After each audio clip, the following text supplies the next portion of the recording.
Mayroong iba't ibang bersyon sa mga pitsa at lugar para sa unang sigaw ng rebolusyon. Pinaniniwalaan na ang tinatawag na sigaw ay naganap sa Balintawak, pero ayon sa iba, ito ay naganap sa Pugadlawin. Gayunpaman, ang kontrobersyong ito hanggang ngayon ay nananatili. Parang awa niyo na, Padre. Tulungan niyo po kami. May sakit po ang anak ko. 3 buwan niyo na po hindi kami sinasahuran. Parang awa niyo na, Padre. Parang awa niyo na. Awa! Sino ka para hamunin ang pamamalakad ko? Sabing hindi pwede! Parang awa niyo na, Padre. May sakit po ang anak ko. Simpatwinta! Patayin ang taong to! Kayo ang demonyo. Wala kayong awa. Magnanakaw, magdagahasa. Dapat sa inyo.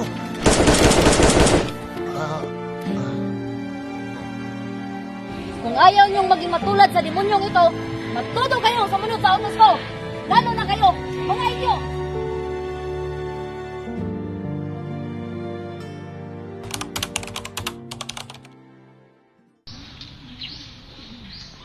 Ang kinabukasan ng susunod na henerasyon ay bahagi ng ating responsibilidad.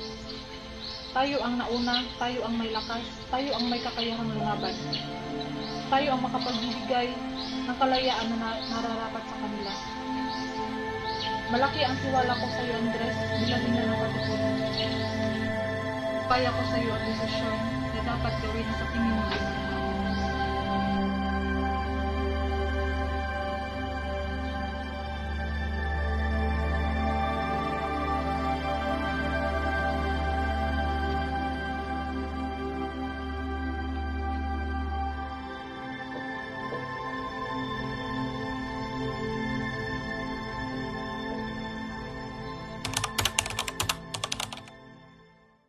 Alam na nila ang kilos ng katipunan at mahigit na rin ang pagmamasid ng walang Espanyol sa atin.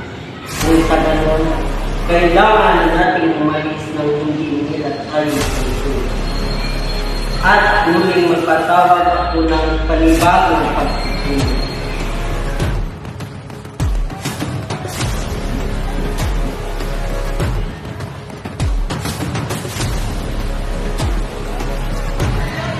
Gregoria, kailangan natin umalis! Ano? Naghahanap na tayo ng mga Guardia Civil! Bilisan mo, Gregoria! Bilisan mo!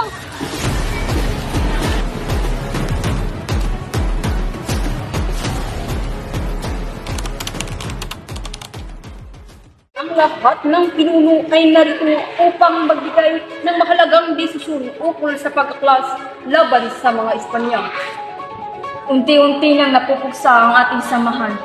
Kailan pa natin gagawin ang pag-aalsang ito? Sisimulan na natin ito sa dalo ng panahon. Ngunit wala tayong sapat na paghahanda. Tayong mga katipunero lamang ang mapupuruhan sa gagawin nating himagsikan.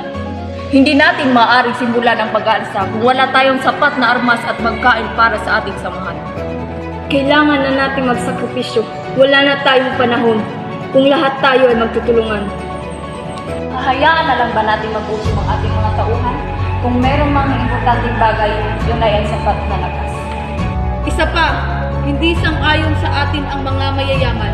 Ayon kay Rizal, ang mga mayayaman ay hindi panig sa ating mga katipunero.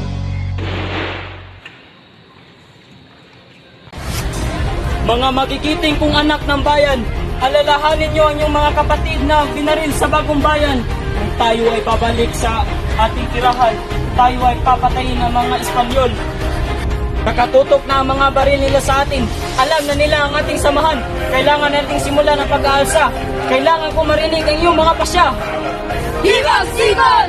Hibag Sigon! Kung tunay nga kayong handa sa pag-aalsa, ilabas ang mga sedula.